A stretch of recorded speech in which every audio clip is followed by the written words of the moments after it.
There you are. Hey, Scott. Oh, you got dressed. What the hell are you doing with your hair now? You know what? You never stop. You never stop. It's like a sickness. It's like a sickness. Oh, my God. Scott, Look at you. Look at you. Turn the device the other way so we get you horizontally, please. I look better the other way, though, I'm telling you. Scott. Scott. Really? No, really?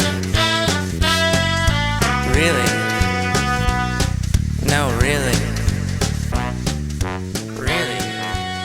Today we are talking about something that I am intimately familiar with. Our guest today, there's many things we want to talk about, but this was the one that started my head spinning on a really, no, really. So I've done runs on Broadway. You know, I've done long runs with things. But we're going to chat with a gentleman today who has one of the biggest shows in Las Vegas and has can make that claim for years and years and years. But my mind started to go crazy when I heard that to date he has done his show, which is he's alone on the stage, over 4,000 times. Okay, that's just a mind-boggling number. That to me of doing anything, I don't care if you love it, hate it. But you talk about repetition. You talk about repetition. And over and over. And you know, I'm always over. obsessed with you because I go, Broadway, you're doing the same show every night. That would be a nightmare for me to reproduce the same. And I'm sure what we'll get into with Scott is that it's not the same every night, but there is a repetition to it. It's not a factory job. And in some ways, what Scott does is harder than a factory job because he has to also create the illusion of spontaneity, and I'm making this up out of my Look head. at that, and having fun and enjoying it. It has to feel fresh. It's not like if you're on a factory floor at an assembly line, you don't have to pretend you've invented the muffler for the first time. Right. And this came on the heels of Phantom of the Opera closing. Right. After 35 years and reading the article in the New York Times of the trumpet player who every night, and I thought of Scott, comes in, sees the same people, how you doing? Right. And then goes backstage, sees that person, and this same thing. But the trumpet player gets to do crosswords in between songs. not he not never this sees, guy. and he never sees the show. Right. But Scott, the really no really is, he's still doing it. If I know Scott, he's never going to retire. Right. What's he going to do? So What's we're talking about a gentleman we know as Scott Thompson. You probably know him as the international comedy sensation, award-winning comedian, Mr. Carrot Top. Welcome to Really No Really, sir. I love it. And you just answered every question. You don't need me. Yeah, good night. See you.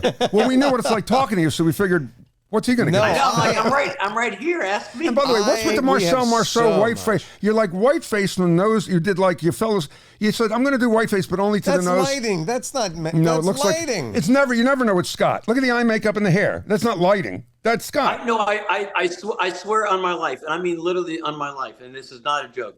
I just had lunch. And this woman next to me said, I don't want to get weird and nervous, but are you cross-dressing? And I just was like, God, if I am, I'm doing a horrible job, right? I was going to say, whatever you're doing. No, and then this guy's like, don't you know who he is? And she's like, no. And then said, he's like Carrot Top. And then all of a sudden it became okay. Oh, it's just, you're fine. You can wear makeup. You're Carrot Top. You're supposed to wear makeup. Oh, is that, let me tell all my friends in the LGBTQ community, you just have to be Carrot Top. And then anything you do is okay. By the way, Scott never gets noticed. It's great going out with Scott because you never get noticed. Well, sure. Listen, I would love it. Nobody would know I was there. You can see Scott like you can see the Wall of China, the Great Wall of China. Astronauts can see Scott. But you don't want to be recognized. That's kind of silly. So I've been out with friends before where they were way more famous than me. And they were like, will you wear a hat, right? So I said, I am wearing a hat. I had a hat on. But wearing a hat it doesn't make you go away. Like they have a hat, like, oh, there it is. Now he's gone. And by the way, the hat says Carrot Top with an arrow. That's fantastic. You are true. I met Carrot Scott Top with a hat on. I met Scott when he started out, and Scott at the time, which is incredible because he's so. People, we're going to talk about respect because Howie Mandel in this very studio talked about how he talked to Carrot Top about respect and being a prop comedian gets looked down upon, whatever. But I met Scott. We had pitched a TV show with him, a kid show, and Scott at the time was doing colleges. He was the most successful act on colleges like ever. You know, there's Scott, that was the prop act, right? That you had to schlep everything around. I started doing props during that colleges. But they have a convention. They have a convention every year. It was like a no-brainer because you book me into a college where it's like I always say it was like show and tell with liquor because they're drunk and they they can't focus. But then I've got stuff like show and tell, like, look, I'm holding a bong, the bong with a, whatever joke it was. But it worked well for colleges because the attention span, even now worse, is they would pay attention because it was something, they could see. Right. So Scott was he was so successful in his 20s at that point. All right? It was incredible. And then he goes to Vegas.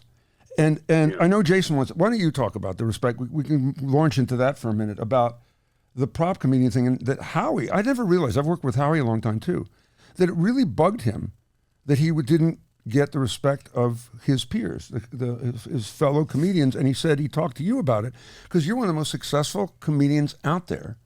And yet it's a cheap joke. As comics go, as we all know, like especially when we start out or even whatever now, I'm old as hell, but you always wanted to have the respect from your peers. And so Howie Mandel was one of those guys that I grew up watching. It was from Carlin to Cosby to, Howie was one of the guys who did the, some props in a sense. Gallagher, sure. Who I do like a 30-minute tribute to Gallagher. And it was a weird thing is I give him all this love in my show, but he fucking hated me, right?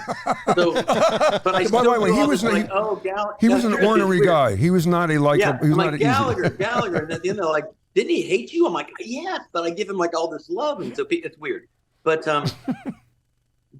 you always wanted the respect and stuff from your peers and doing what I do, which is weird as a comic. When you first start out in comedy clubs, the thing that people fear the most of is that you're stealing someone's act, right? That was the number one. At least when I remember, I started, they were like, you can't do other people's material, and I'm thinking, well, no one's holding up a rubber chicken and a tennis racket, so I'm doing my own thing. Yeah. So they can't be mad. They can't be mad about me stealing something. So why are they so mad at me for doing what I did? Like, I didn't care what they were doing, and I just went and did my thing. I came off stage every time thinking I did okay. I was proud of what I brought to the stage, and it was what I thought of on my own. I didn't take it from anybody. Of course, emulated people like Gallagher, but would never try to do his act. Never. And so that's how and by the way, to answer kind of a fun question. So Vegas is a weird thing. So I was doing Regis and Kathy Lee, God bless Regis. And he, my number one fan, he was like, how do you come up with this? He was crazy. He loved it. So I don't know. I was doing so well in that show. And the audience, as you probably know, that audience is like not my own. I mean, it is now that I know that. But when I was a young, stupid, whatever, come out looking like this, and I've got my, my Bud Light transgender beer joke now with two, anyway, you come out with these jokes, and they're like 90 years old, and Regis would. So anyway, at the end of my very first performance on Regis, Kathy Lee's manager walked over and said, "Wow, like you must kill in Vegas." And I said, "I've never played Vegas." And he said, "You're kidding me." And I said, "No, I've never played Vegas." He said, "If I book you in Vegas, will you do it?" And of course, we're comics, we're whores. Of course I will. So I did it, and then we never looked back. It was like it's been 30 some years. 30 I thought you didn't want to do it first. I read that you didn't want to do it at first. You turned him down. Oh no, I did not want to do Vegas. No.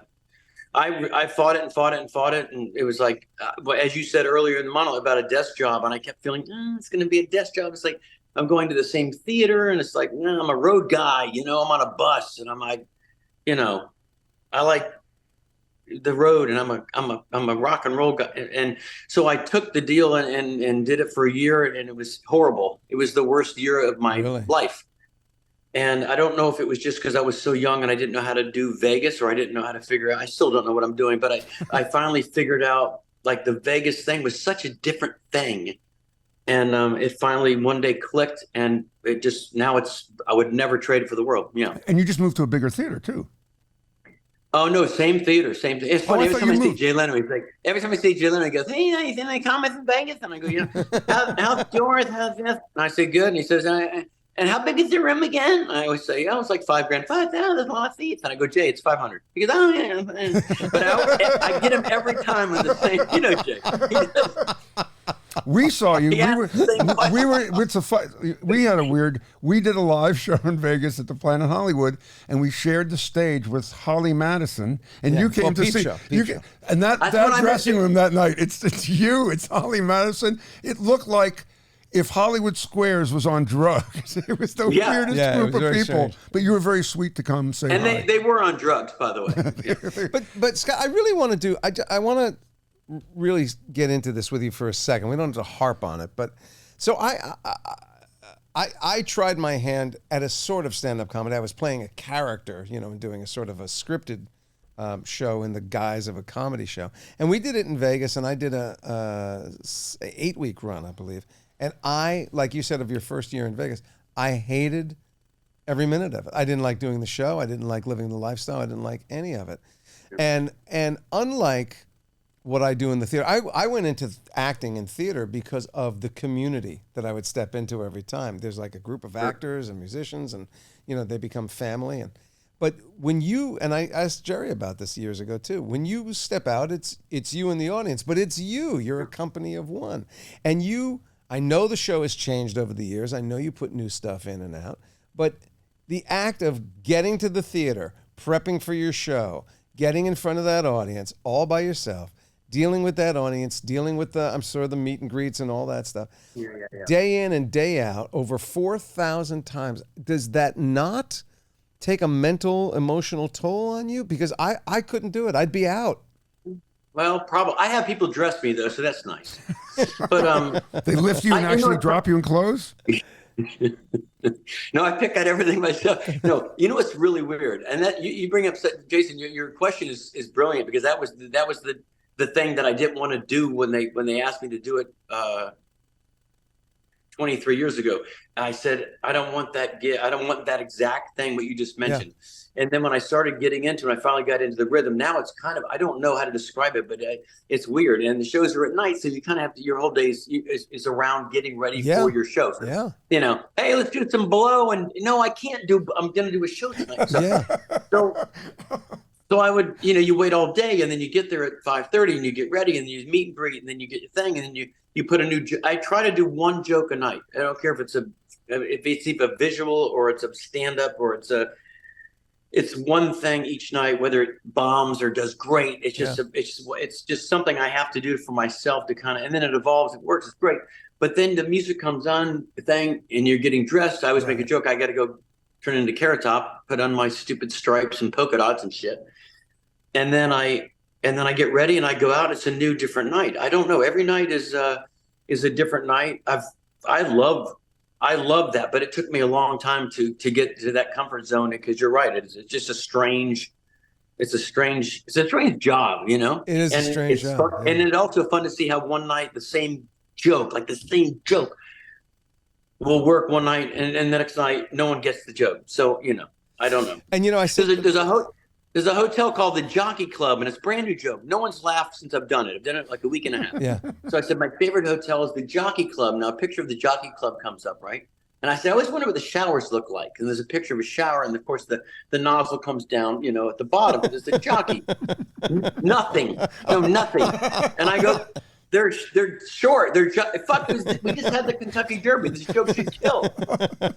And you get mad on stage. You actually, I've seen you do that. Going, what are you people not laughing? I get mad. No, I've seen you do. I get mad in a funny way. I never.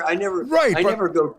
But that's you. Yeah. So no, I mean, every comic gets mad on stage. I mean, that's part of being a comic. By the way, can I go back to something you said? And this is, I think I remember you saying this a while ago, because you just joked about blow. No, I can't do blow.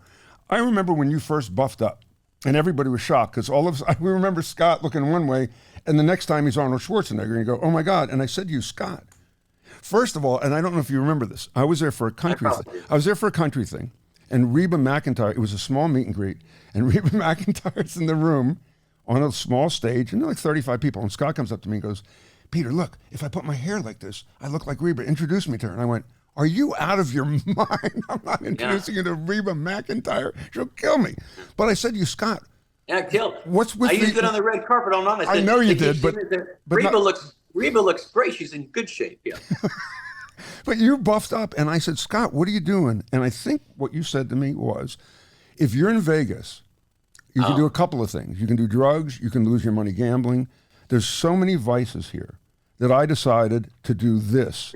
And this would keep me focused. So I got addicted to this rather than all of that. Because I know a couple of people. Was that accurate? Absolutely amazing. Okay. It's amazing that you remember it. Now, what I normally say now is this from carrying on my hate mail. That's where I say But that is accurate. You saw that you could go down. Yeah, I had nothing to do all day long for all day. So I said, instead of going and doing something dumb, I'll go to the gym. But so I just started working out and just working out. But you never want to go too extreme, because then you become Joe Piscopo, and then you're that guy. That was me. That was me, by the way, as Trump doing Piscopo. You don't want to be Piscopo, but not bad. It's like a and I'm like my weight now is like I'm 155. I'm back to my original fighting weight, but people just always want to say like, dude, I thought you were bigger. I'm like, yeah, I thought I was. So you stopped working out? You stopped the gym?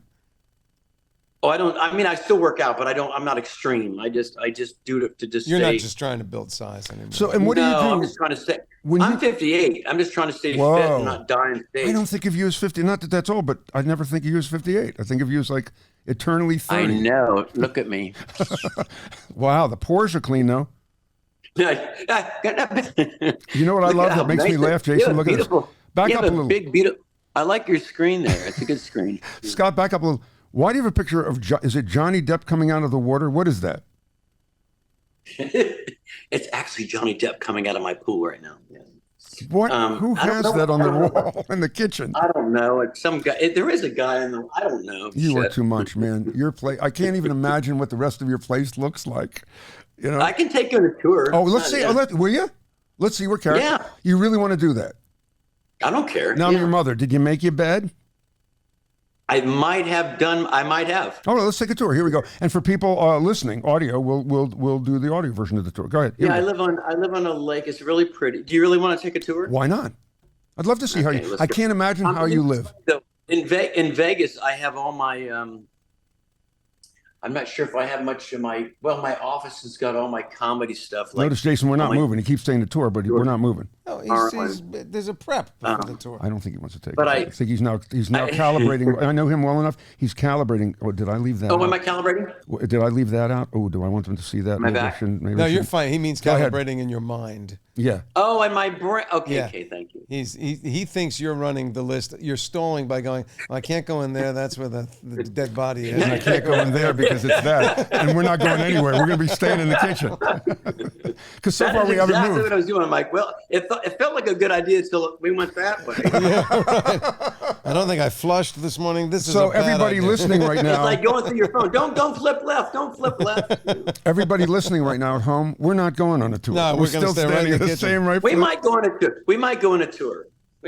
We'll switch hats. So I'm gonna go back to your show because again I am fascinated. Do you ever, if you could snap your fingers and have a partner on the stage, would you do it at this point, or do you like working in one? Oh my God, that's a great question. You know what's really weird? I was a Carson fan, of course, probably a lot of comics were, and I don't know where it came from, and I'm sure it came from watching Johnny Carson, but I do a thing, and everyone every night says, "Who are you talking to?" So I'll do some, not every joke, but I do a thing, and I always do this reference over to the side of the stage where my guy that does all the video does, and he's not even listening. He's like, "Have we started?" He has no idea what the show started. Yeah. So I just do a thing, and I just gesture like Johnny would do. I say, someone's going to walk up and say, "We're supposed to get a new car tonight," like this. And then even my own mother came and she goes, "Who are you talking to?" And I said, I don't know. So I don't know if I want an actual person. I love doing the show by myself. I feel like, although, in Vegas every night, some audience member wants to help out. And I always say, "You know what? I got this." And I wrote it without your help. Yeah. I wrote this without you, but if I need you, I promise. But I don't know. It could be fun to have someone to kind of riff off. That's the thing about. So when you talk for a second, because I think it's genetic. I did used to talk to Jerry Seinfeld about, he loved doing our show together, but he loved being in one. He liked being the only guy. What was, because I don't know, what was the moment where you go, I'm going to try comedy. I think I'm going to try this. Oh my God. Another great question. It's like you prepared for this shit. Yeah, I don't know. I mean, I didn't come from a showbiz family. My father worked at NASA and my brother went to the Air Force Academy and became an F-16 fighter jet pilot. And then I've got dildos duct taped to a walker. I don't know where it came from. But I really don't. I mean, I really don't. But I always wanted to be a comic. But my dad used to say when I was a little kid, "You're not funny." And I said, "No, I know." No, he really did. So we went and saw Gallagher, right? Yeah. And so when the Gallagher show was done, there was a line to meet him, and I went up and I shook his hand, and I said, I was like 12 or something. I said, this is what I want to do when I get older. I want to be a comedian. And he said, that sounds great. And I tell my father that. I said, you know what I want to do when I get older? I figured it out. He said, what's that? I said, I want to be a comedian. And my dad said something like, that's you do know that's never going to happen. Oh man. And I thought, kind of weird, but it was kind of, he's like, you're not funny and you're just whatever. Yeah. But I'm 14 and 12. And then a couple of years later go by. So I said to my dad, I said, if the whole comedy thing, what would you like me to be when I grow up and get older? And he says, I want you to work at NASA and train astronauts like me. And I remember saying to him, you do know that's probably never going to happen. Like the same exact line, like, I'm not you, I'm not my brother. So, they never really were behind me, but they were when, of course, the night you call them and say, hey, I'm on the Tonight Show. And they're like, what do you mean you're on the Tonight Show? Like, I'm on the Tonight Show. Like, I'm on with like Leslie Nielsen or, I think I was on with, oh my God, Charlie Sheen. It was somebody weird. And I said, I'm on the Tonight Show with and they're like, what? Like the TV? And I said, yeah. And you stand there in that little gold star where Johnny stood. Yeah. And it's just the most surreal thing. And then, so that was legitimately the moment I think I realized that I was doing this. But of course, the journey to get to that point was a long time. But I think I was probably 12 or 13 when I wanted to be a comedian. I would pretend to be George Carlin. I would pretend to be Richard Pryor. And I knew Eddie Murphy's, that one album by heart. So I would stand in the mirror and pretend I was them. You know what's sad? Scott was appearing at I think it was a club, and you'd already done TV, and there was a fire, and he lost his entire. Oh Jesus! He lost his entire act.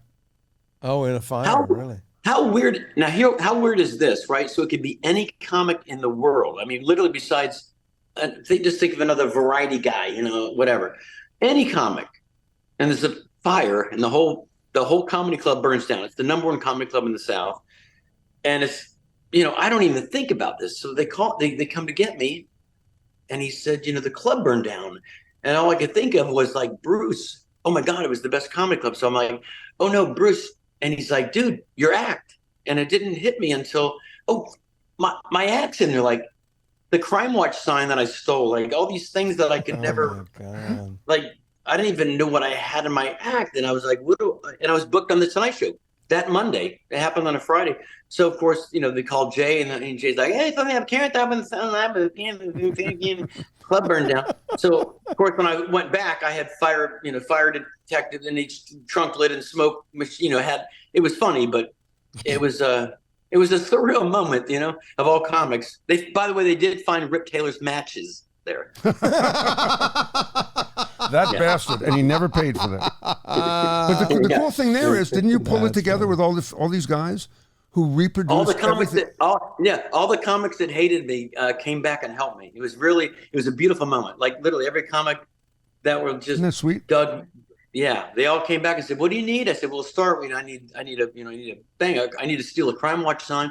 I needed that was my first prop on stage. I would have a neighborhood a neighborhood Crime Watch sign that I'd stolen, and my first joke was I'd come out and I'd hold it up and I'd say, "How good is their Crime Watch?" And I'm watching their sign. Like, so it was my first big bang, and then I said, "Oh, now I got to go steal another Crime Watch sign." Oh, fuck. And you did. And I did. I know I'm harping on it. I don't understand the animosity from the other comics. The one thing I thought of is that maybe they're sitting there going, I have to rack my brain to come up with, I have to write these bits, and he just finds shit. And I go, well, that's the same as seeing the potential in something. A Crime Watch sign is no different from a comedian walking into a thing and going, there's something funny here. It's just how you translate that inspiration. I know, and that's what's probably kept me alive from killing myself, literally. Almost an hour ago. I almost just fucking ended it, but I had to call you fuckers. So we saved your life. Yes, you did save my life. Yeah. But I'm not making this up. So my whole career, I'd be this is weird. I'd be we'd do like a, like not arena, but a theater, 5,000 seats, sold out, great show, standing ovation, great. Get on the tour bus. You're driving down the road with your crew, and you have the TV on. We're all eating pizzas, and just say a late night talk show host would just rip on me, or a comedian rip on me, and I'm like, and we'd all just go, what the we just did like the most remarkable evening ever at least in our world, and they'd still want to just like pound you. So it's weird though. That's what I've said from day one about the style of comedy. What I did, let's say the Crime Watch sign. I don't know how that's different, and I don't know how it's different. I think the animosity became more of success. I think I got some success. And Jay, of all people, Jay Leno, couldn't have been nicer. He would always give me a spot. And I asked Jay one time, he says, how many people come up to me in the airport and go, how come Carrot Top's on the Tho every week? And Jay said, because he brings the goods. They would call me and I'd say, I've got a transgender Bud Light joke. I've got a Trump, Biden thing. I'd already have it, ready. So it would be topical, and it would be, Aaron Rodgers helmet. I got to do it now. So I would show up, and it's what I did. But it was the same process as a comic, Jerry Seinfeld, or a monologist that would write out a bit. It was the same as me writing out a bit with maybe sometimes a visual aid. Sometimes there's not. Sometimes you're just pure stand-up in the show. Yeah. Well, and in your show, wow. I haven't seen it in a long time, but let's talk more about me. This is fun. Well, I got to tell you, I'm not. We don't do anything on the show that doesn't make both of us go, yeah, I'm fascinated by that, and I truly am fascinated by your career and a lot of what your career represents to me. Because I can tell you, I know some very talented actors. The bulk of their career has been children's theater. And they get the same sort of, it's children's theater. And I go, do you know how hard it is to entertain children?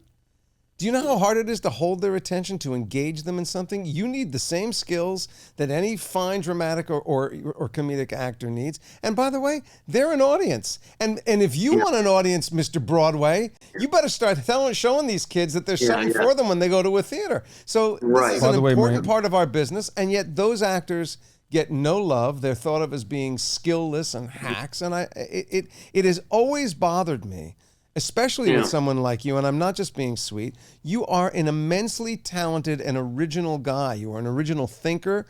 I think what you do is complex and skilled and as written as a monologuist, because you have to figure it out. You got to build it. You got to find, and it hurts my heart when Howie was here saying, we were talking about how there were comics that just shit on you, and I go, what? How dare they? Yeah. How dare they? It's definitely apparent you've never seen my show. But by the way, what I was going to say is 30 minutes of your show, I know, it's not even props. You don't do all props. Especially coming from you, Jason, and what Howie was saying, and of course I've known forever, like God, is Peter, and I've known for so long. It is weird, and I guess what it really comes down to, and I used to make jokes about it all. Like I said, I've been in. I'll be in comedy 40 years next year. Wow. So after 40 years in comedy, at some point, you kind of become like, you're invited to the barbecue in a sense. Like we can't keep shitting on you. Yeah. But I think I'm the kind of guy they're just going to shit at me until I'm gone. It's just one of those guys. Well, because you know what? There's nobody has become the new you. That's part of it too. You know why? So you occupy this very solo space, and so it's easy for them to just keep doing the same rag because nobody else is filling it. I keep saying, where's the next Carrot Top? And people always ask me, why is there not one? I said, because nobody wants the pain. Nobody wants the abuse. Trust me. Yeah. It's like 40 years of.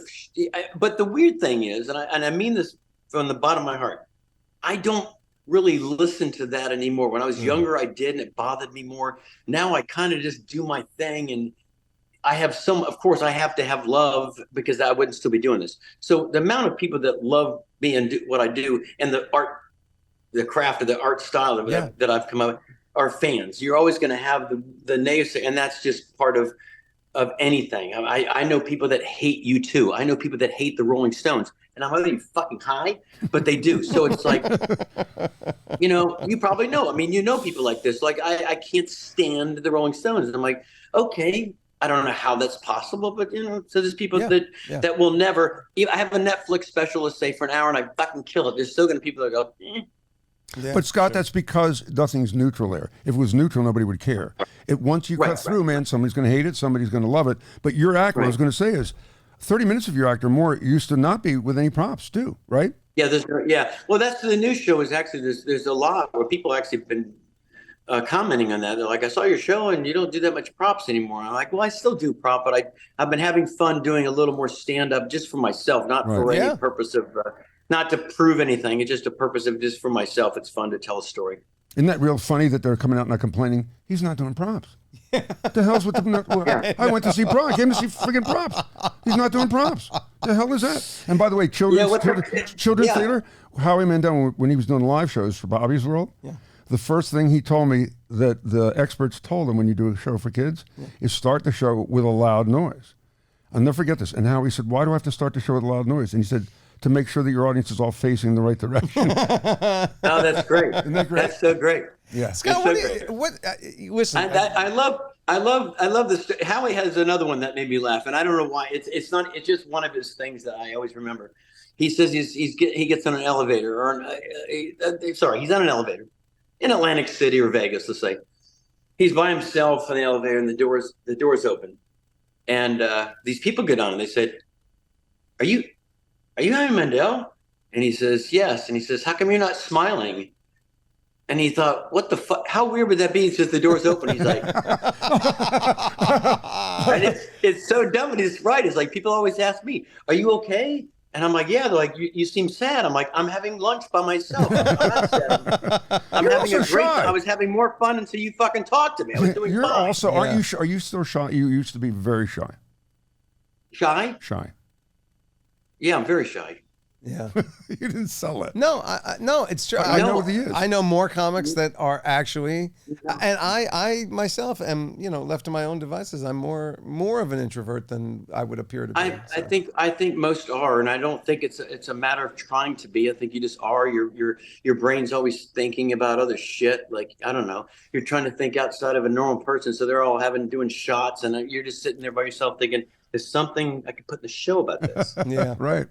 Right. Is there an act 3 for you? Is there something you want to be doing 5-10 years from now? That I don't know. That's a great question. You have a great question. I don't know if I've dabbled in some movie stuff and I've done a little, but I love live performance. I don't think there's anything more rewarding than coming off a show where you just get that instant feedback, and especially if it's something you just created and just brought in and it kills and you just feel so proud about it.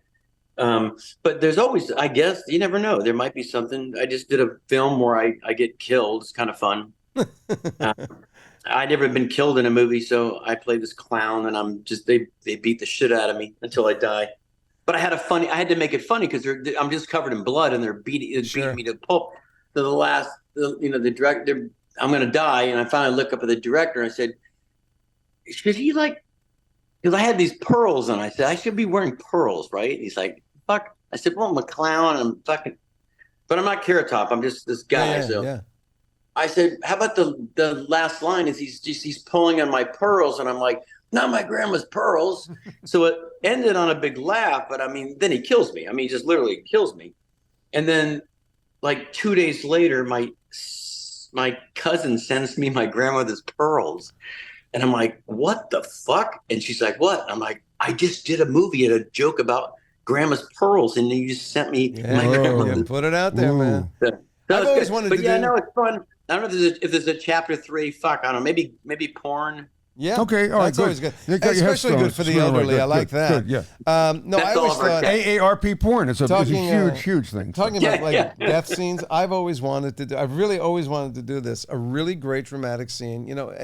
It's always the thing that actors have to figure out when they play a guy that dies on screen. How are you gonna do it? Are you gonna just sort of subtly, it's the last breath, or somewhere the head leans over? and I thought I really want to do a dramatic death scene that ends in a fart.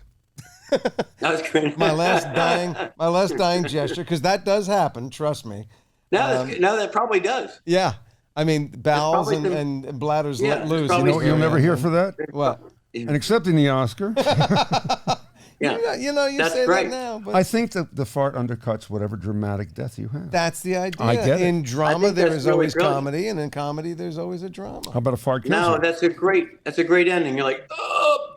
And by the way, and in the ad, Carrot Top says, amazing death. And by the way, Yeah. a little bit of a really no really callback. Once I do that fart, if the camera pushes in, I can play the face. who farted. Who farted? Hey, Scott, before we go, I'm curious. Joan Rivers, I was very close with Joan, and she played Vegas during the Rat Pack years. And all of those Love people Joan. used to go see each other. They all used to hang out together and go to the lounges and see each other. Is Vegas at all like that still? Like, will Penn and Teller call you and say, hey, let's go see this, or let's check this out? Is it familial at all? Well, Teller doesn't say a thing, so it's kind of boring. No, but I don't. I mean, you know what? It might be, but I'm not been invited, so they might be having these parties. And I'm like, wait, you guys have been having lunches, fuckers?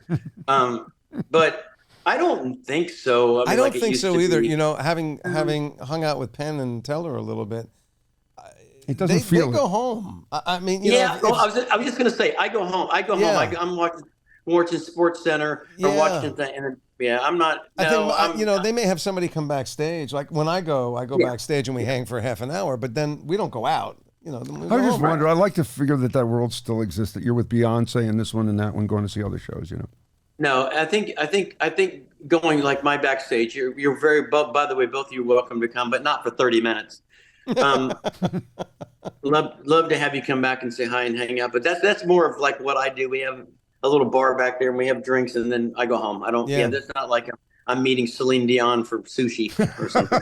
Do you check out any of the? Who do you like right now? Which would be fun. Oh my It God! would be fun. You should, after we get off, you know I would what? pay big money to Reach go have out to sushi with Celine Dion. when you get off, just to see if she'll do it. Just to see if she'll do it.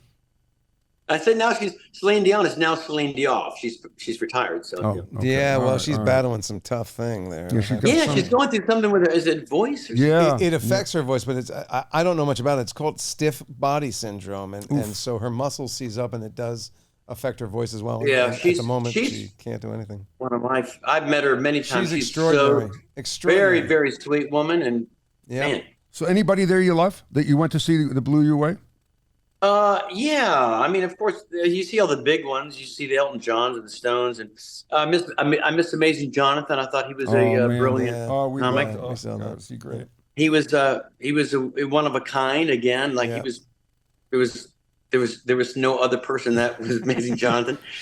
And I'll tell you, I'll give you a stupid ending to this. So see, we had this when we did have like a lunch back then. He said, I had bought a Hummer, like a stupid car, and he said, "How do you like your Hummer?" And I said, "Oh, it's a Hummer."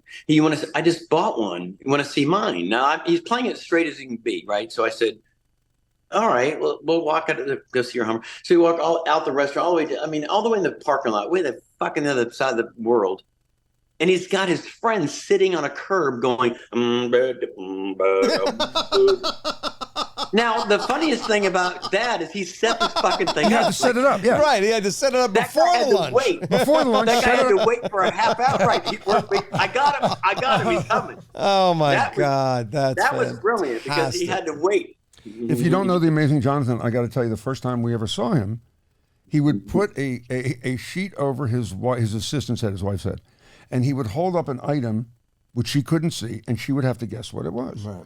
And it was scissors, and he would say, "What am I holding?" And she would say, a spatula, and he'd hit her on the head with it, and say, "What am I holding?" And she'd get it wrong again, and eventually he would end up stabbing it into her head. They're sticking out, Right. and he'd go, "What am I?" I mean, and that was No, it's brilliant. oh my God, just brilliant. His wife has got scissors it's sticking brilliant. out of her head, trying Yeah. to guess what they are. Yeah. And I went, And I then think- he'd staple her face with the cards, playing cards. he would staple a card to her head. That's true. That's exactly. Yeah, he's brilliant guy. Oh wow, wow. Brilliant guy. He'll be missed. He'll be missed. Oh my Lord. Do you like any of the magicians? I love magic. Yeah. I Well, mean, you're in Magic Central down there, for God's sake. Copperfield's a good friend. I've known him forever. Whoa. We've become good friends. What's he like hanging out with? Who do I like hanging out with? What's Copperfield like going to dinner? Does he make chicken disappear? What's he do? He should make the bill disappear, but he doesn't. I end up paying for it. Well. No, he's a guy. He's a great guy. He's another guy. You sit there with him and you think this guy is like, it's David Copperfield. So he's engaged, but he's thinking anything else than he can think of, not talking to you. He's just thinking about his neck. He's looking at me and he's like, huh? But he's thinking about another trick. He's thinking about his shit. He's brilliant though. Brilliant guy. And has always been very nice to me. Yeah. Always been. Yeah. I can't think of anyone that's not been helpful and nice. Everybody's been pretty. So you are respected. Cool. See that you are respected by your peers after all. Yeah. George Carlin, God bless him, one of my favorite comics. I got to know him a little bit towards the end. And I love telling this story because it's just so weird. And Jason, you'll appreciate this probably because so you go. I had done the same room at the MGM Grand, and I was there a night early. So I was on the side of the stage, and his manager said, "Just wait right here. You know, he's going to be so excited to see you." And I'm like, "Is he?" So I hate coming off the stage and seeing any fucking buddy. Sure, I don't care if it's someone I know. It's just like it's that one space where you want to. Even if you killed or you bombed, you just want to have a moment. Like, I don't want to hear the crowd. I always tell my crew, keep the monitors up as loud as I can so I can't hear them.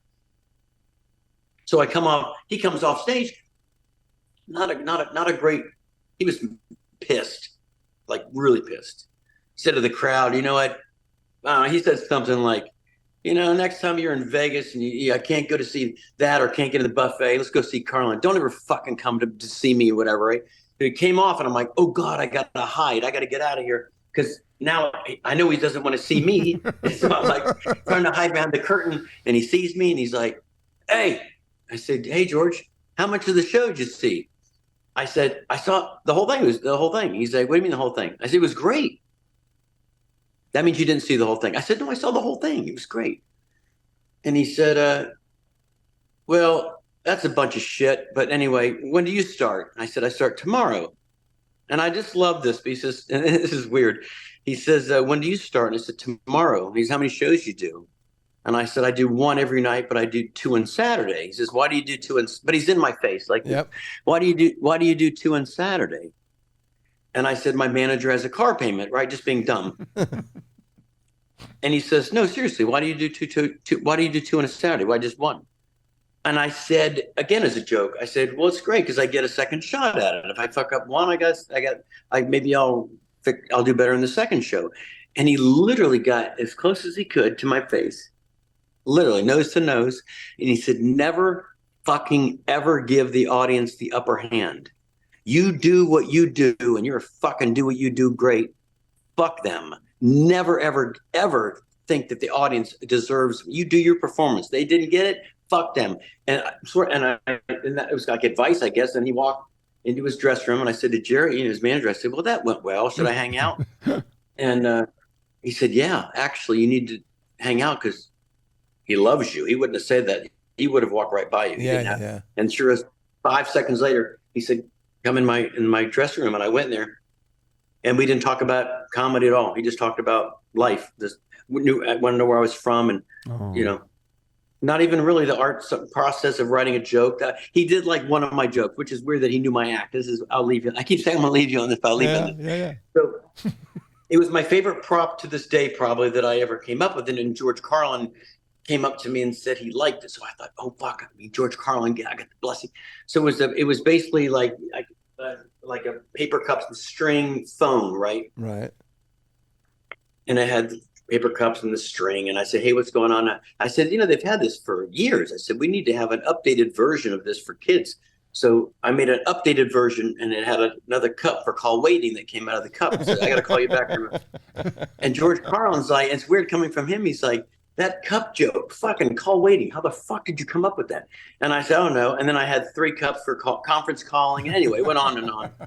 And a clear cup for caller ID. And he just sat there and he says, that is fucking brilliant. And I said, coming from you, no, he says, that's great fucking writing. I said, thank you, George. And then, yeah.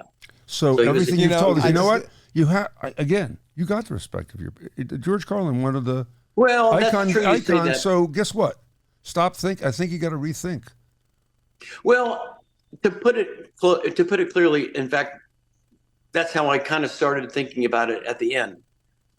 If I would have a Bill Maher or George Carlin or even Richard Pryor, I was shaking his hand on his wheelchair. He's you're a funny kid. That would give me clarification of the validity of what I did. And then of course you get on the internet, you got some guy in his bunk bed in Iowa in a basement saying, fucking Carrot Top's Yeah, because that's much more valid than George Carlin. You're right. So at the end of the day, you're like, you know what? Carlin said I was fucking. The biggest of the big, except you, love you, and audiences sell out. You sell out. You've been there, like you said, 40 years. I just love doing it. I love the art form. I love coming up with the process of a new joke and creating a new thing and presenting it and being able to do it for almost 40 years. Every night and by the way, this is a great coda for our thing. There is the answer to my question. How the hell do you do the same thing 4,000 times? And at the end of the day, when I have left a show, it's because I couldn't find the love for it anymore. I had done it to the point where I was no longer doing it for anything that was invigorating to me. It was just something I was doing for somebody else. And at that point, I would say, there's another actor that would love this job. You somehow, could be your DNA or your character or whatever it is, but somehow through the drudgery of getting down to that theater. You working tonight? You doing a show tonight? No, I'm in Florida. I'm off for a week. Okay. I just have my bikini waxed. I feel great. God bless you. Great. You know what? But somehow at 5 o'clock at night when you go, I got to get in the car and go down to that goddamn theater, you still have something that you love about it, and that's how it's done. And it's good seeing you, Scott. What you it's do. Really good seeing you. We'll come see you. You stay safe. Yeah. There's nothing that bothers me more in a comics, and I've known, and you'll know if I'm not dropping names. Nothing more disturbing in my life than a comic saying, how'd it go? And they'll say, I got paid, right? I'm like, Yeah. I do it for it's got to be, which is a plus and a minus. Such a perfectionist. I want it to be a great show every night. If it's not, and you said it's also, you got to restart every night, and every crowd's like, they want to see the best show they're going to see. So you go up there and you lay flat. They're like, I saw Carrot Top. Not so good. You betcha. These are my Charles Nelson Riley glasses. They're great glasses. Oh, Mrs. Mueller. Yeah, right. Wow. You've got more tchotchkes and stuff. Do you have a big storage house with all stuff? My gosh. Oh my God. Across from the Luxor, I've got literally, it's like 5,000 square foot of just crap. There's so much like a Bill Clinton podium that had a head that came down. Oh, it's great. There's so many things. Oh my God. I know your old show, so I'm thinking of stuff that you can't do. In my head, I'm circling all the stuff that you would get in trouble for now. Listen to the Parade to Cavalcade. Shandling. Right, Leno. Yeah, Carlin. The biggest of the big, and he's saying, I get no respect. You're like Rodney Dangerfield, got no respect all the way to the bank. This is like the South Park episode where you put together branding, and the fourth thing is always victim. Right, that's right. You're doing okay, Scott. Just stay safe. Hey, man, it's so good to talk to you. And next time I'm in Vegas, which probably be a couple months from now, I would absolutely love to come down, see the show again, and come say hey. Oh, I love that.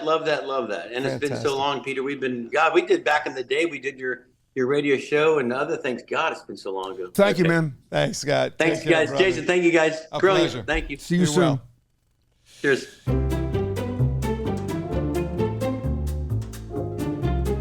So, real quick before we get to Guggenheim, and hi, David. The interesting thing for me is repetition. I started thinking about dentists and all these people who do repetition and why we find it so boring. So I did some research, and the interesting thing is we process so much stimuli comes into us, that the stimuli that gets our attention is the novel stimuli, because we're built for danger. If something coming in that's different and novel and whatever, and we process it differently, and it gets our attention differently, which is why you remember your first kiss, your first this, your first that, because it somehow got your attention. Yeah. And the other stimuli, you can't process everything, so it pushes the ordinary down and processes it kind of as boring, which is why we look at experiences. It's kind of, we need new experiences, we need a new rush, because that's not how your body evolutionary processes stuff. So that's the, boy, every night we're doing the same thing. And I got to tell you, even while talking to him, I hear you, and I still can't get how you do Broadway every night. And I know. But Broadway is, listen, it's the same script every night. It's the same show every night. But because I'm up there with different people, there are nuances of how the game, volleyball is volleyball, but there are different passes, and there's a different angle on the shot. And the audience, and this is true for Scott too, the audience becomes a character in that particular performance. What are they responding to? What do they need to hear? What do they learn? But it's never for me, and this is what I wanted to talk to him about. It's never for me the doing of the show. It's the going to the theater. It's that thing of going, I've had to parcel out the energy of the day because I got to explode now at 7 or 8 o'clock at night. It's a lot. And I got to be 100% then. So I've lived monastically during the day, and now it's 5:30, and I got a 7 o'clock show, and I got to get it showered, and I got to go. At the time when everybody's coming home, you're going out. And when you get in the theater, now you're with your community, and now there's the buzz of that. So just getting there, you always say. But it's the going, it's the getting there. Googleheim, we got a wrap. What do you got?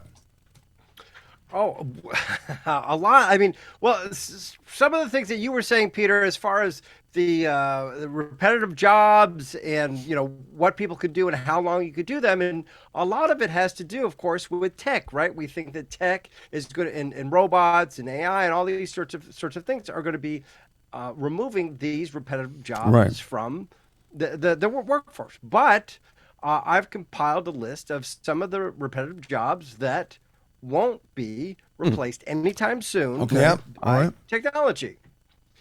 Number one I found is something that the Roomba can't do: make your bed, housekeeping at hotels. Okay, all right, maybe, sure, yes, right, sure. Right? And then another one is you're not going to buy anything from HAL 9000, the telemarketer. I don't buy anything from the human versions of that either, but that's okay. Yeah. By the way, thank you. Do not call right. list. That means nothing. I get calls all day long. Yeah, of course. Yeah. Okay. How about this one? Robbie the robot. What happens when he gets it wrong? The quality control inspector. You need. Well, they don't have names now. They're always number 3, number 6, number 9. Don't mess with number 9. You need somebody to make sure that whatever even the tech is doing it right. Yep. Yeah, sure. Okay, now, and here's another one. You don't want the T800 to check out and clean your nether regions, the caregiving and personal assistance sector. Well, now, it's interesting because everything you've mentioned, I have a potential pushback on. So housekeeping, well, I do think, what I think housekeeping is going to become is literally changing things out. They'll come in, they'll collect the dirty sheets and the towels, and they'll replace. But I think there's going to be beds that make themselves. I think there's going to be self-sanitizing rooms that are done with some sort of mist. I also think what's going to happen is what happened in the supermarkets with self-checkout. Yep. They're all going to get together, hotels, and go, you know what? You do it. But that's Your clean sheets, you all put of it technology. on. All of technology comes down to I don't want to do it. I don't want to do it. So they're just going to say you do it. Yeah, but you may be right. I mean, I don't know. Maybe the home caretaker. We do want the human touch. I don't think anyone would want to sacrifice the human touch, but the human touch is sometimes more capable of flaws. Yeah, except when it comes to sponge bathing my nether regions, I don't know that I want a robot. Doesn't matter to me. I'll take a robot. A good robot? Sure. Well, because you're another reason not that sensitive. Does it really get in there? You're another reason not that sensitive. I just need a robot that gets in there. You just want anything near there. That's just you. Because let me tell you something. Harder to find a human being that wants to get in there. You're right. In the way that I need. You know what I'm sensing? I think I'm down to it. You may have more, David, but doesn't that feel like an out? I think it's an ending. It is an ending. Yeah. No one wants to go near Jason's nether regions. Well, I don't know. That's not no one, but just not no one with a pulse. You know, it is funny, though, because of you. I looked this up. Nirvana didn't want to play Smells Like Teen Spirit anymore. Robert Plant stopped doing Stairway to Heaven. Yeah, Wouldn't right? do Stairway to Heaven. Mr. Roboto, Styx said, no way we're doing that. Bobby McFerrin, I'm not doing Be Happy. Right. I've had it with shiny, happy people. REM didn't want to do it anymore. It's like I cracked up. Last time I went to a Billy Joel concert, he's 3/4 of the way through the concert, and he goes, He doesn't make any bones about it. He goes, all right. Okay, everybody, dim the lights. Which is the song? Get out your little flashlight cameras. It's 5 o'clock on another fucking Saturday. He's had it. Wow. He's like, yeah, because they can't do it anymore. It's, yeah. Yeah, well. Yeah, that's what I mean about when I'm in a show and I go, I can't find the love for this anymore. That's the time. But Nirvana, he used to tease the audience, play little pieces of it, but go shove it up here. I'm not doing it. I'm just not doing it. So, David, thank you. Do you think this is going to become a repetitive job for us? Is this going to be a thing? Are we going to be doing this long enough that this is a repetitive job? Is this going to be I see what you're doing. Because you don't want to avoid. You're like Scott's apartment. You don't want to show us. This is never. You know what? Honestly, the fascinating thing here is I think it's ever repetitive. You're right. It's never repetitive. That was repetitive. Let me do the repetitive part. New episodes of Really No Really drop every Tuesday on the iHeart app, on the Apple app, wherever you get your podcasts. You can go to reallynoreally.com if you want to communicate with us. Tell us how much you love the show, or, say something nice about Carrot Top on our show. If you're watching on YouTube, please remember to like and subscribe. That helps us enormously. If you have a Really No Really that you'd like us to consider, let us know. We'll see what we can do. And in the meantime, I want to thank David Guggenheim, or Guggenheim as we call him, and Lori Kramer. I actually, when I go to email, and I get pissed because the address didn't come. I'm putting in Google on him. Yeah, that's right. Laurie, thank you. Thank you, Scott. Thank you, Mr. Tilden. Thank you, Jason. And until next time, we'll be right here. Not moving. Really, no, really. Going anywhere.